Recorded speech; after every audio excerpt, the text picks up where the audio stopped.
नमस्कार छात्रों। आज हम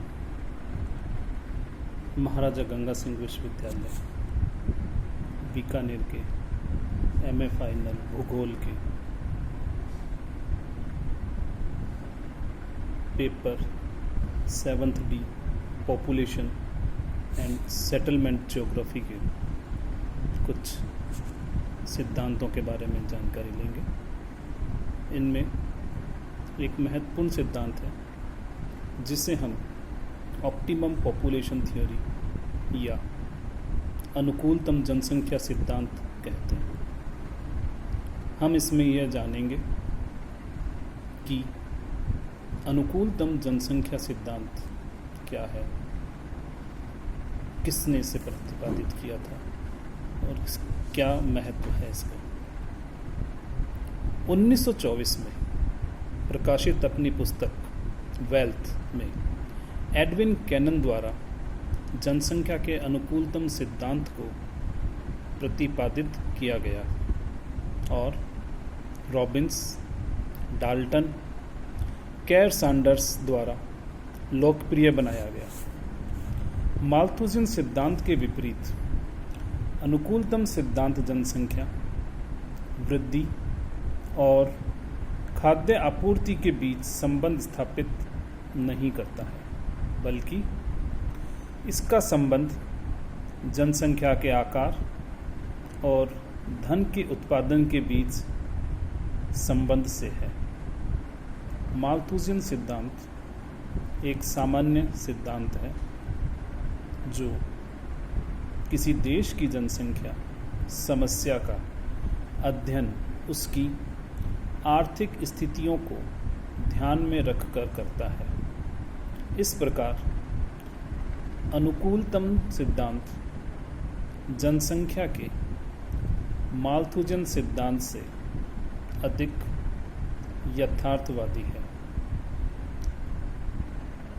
सबसे पहले प्रश्न आता है कि अनुकूलतम आबादी है क्या। तो अनुकूलतम जनसंख्या वह आदर्श जनसंख्या है जो देश के अन्य उपलब्ध संसाधनों या साधनों के साथ मिलकर प्रति व्यक्ति या अधिकतम आय अर्जित करेगी। रॉबिन्स, कैर सैंडर्स और डाल्टन द्वारा अनुकूलतम आबादी की अवधारणा को अलग अलग रूप से परिभाषित किया गया है। रॉबिन्स इसे परिभाषित करता है जनसंख्या जो अधिकतम रिटर्न को संभव बनाती है वही अनुकूलतम जनसंख्या या सर्वोत्तम संभव जनसंख्या है। कैर सैंडर्स के अनुसार अनुकूलतम जनसंख्या को परिभाषित किया जाता है वह अधिकतम आर्थिक कल्याण पैदा करता है, या दूसरे शब्दों में कहें तो अनुकूलतम जनसंख्या वह जनसंख्या है जो अधिकतम आर्थिक कल्याण पैदा कर सकती है। डाल्टन के अनुसार अनुकूलतम जनसंख्या वह है जो प्रति व्यक्ति अधिकतम आय देती है।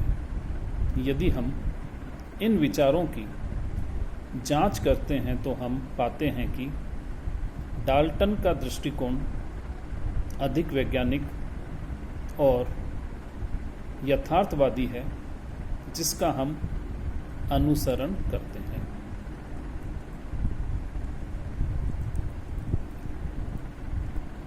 अनुकूलतम जनसंख्या का आदर्श आकार है जो प्रति व्यक्ति अधिकतम आय प्रदान करती है। अनुकूलतम स्तर से ऊपर या नीचे की आबादी के आकार में किसी भी वृद्धि या कमी से प्रति व्यक्ति आय कम हो जाएगी।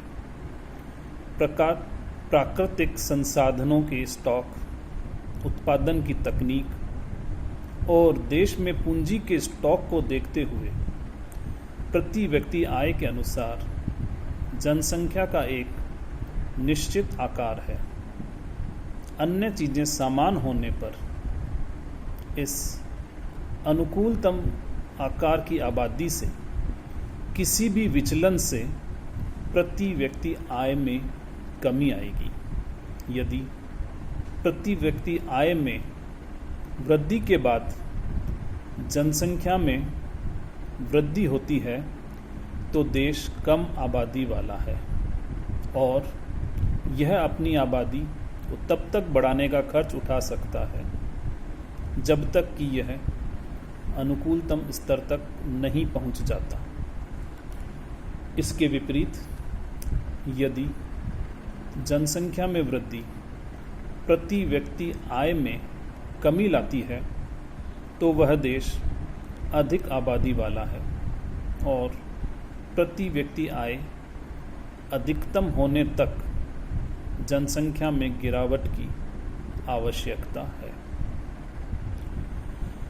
इसके लिए हम उदाहरण ले सकते हैं कनाडा का, जहाँ पर अत्यधिक रिसोर्सेज है, संसाधन है और वहाँ पर पॉलिसी है जहाँ पर माइग्रेंट्स का अधिक स्वागत किया जाता है।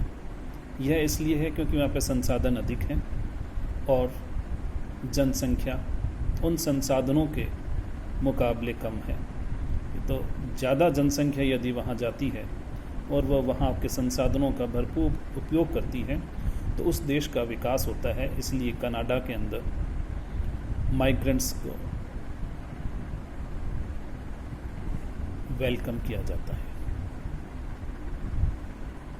दूसरी तरफ हम साउथ एशियन कंट्रीज़ या दक्षिणी एशियाई देशों को देख सकते हैं, जहाँ पर हम देखते हैं कि जनसंख्या जो है वह वहाँ पे पाए जाने वाले संसाधनों के मुकाबले बहुत अधिक है और वहाँ पर जनसंख्या को कम करने की पॉलिसीज़, योजनाएं बनाई जाती हैं।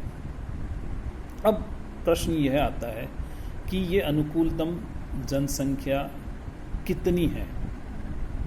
अनुकूलतम स्तर जो है वह एक निश्चित बिंदु नहीं है। इसे दिए गए कारकों में से किसी में परिवर्तन के साथ बदलता है।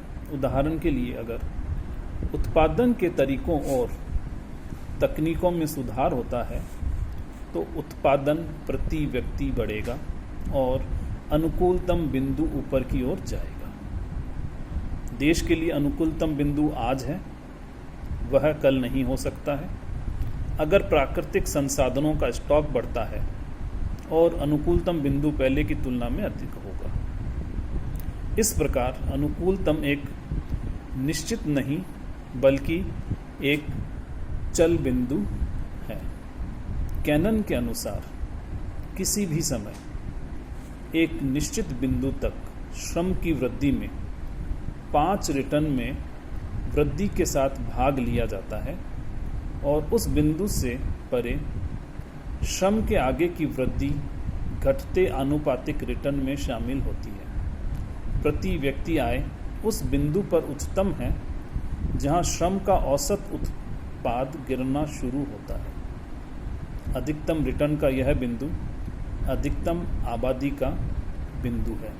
कहने का मतलब यह है कि अधिकतम या अनुकूलतम जनसंख्या बिंदु जो है वह निश्चित नहीं है।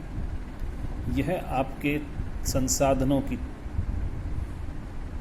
बाहर लेने की तकनीक, उनको काम में लेने की तकनीक के ऊपर निर्भर करता है और समय के साथ यह परिवर्तित होता रहता है।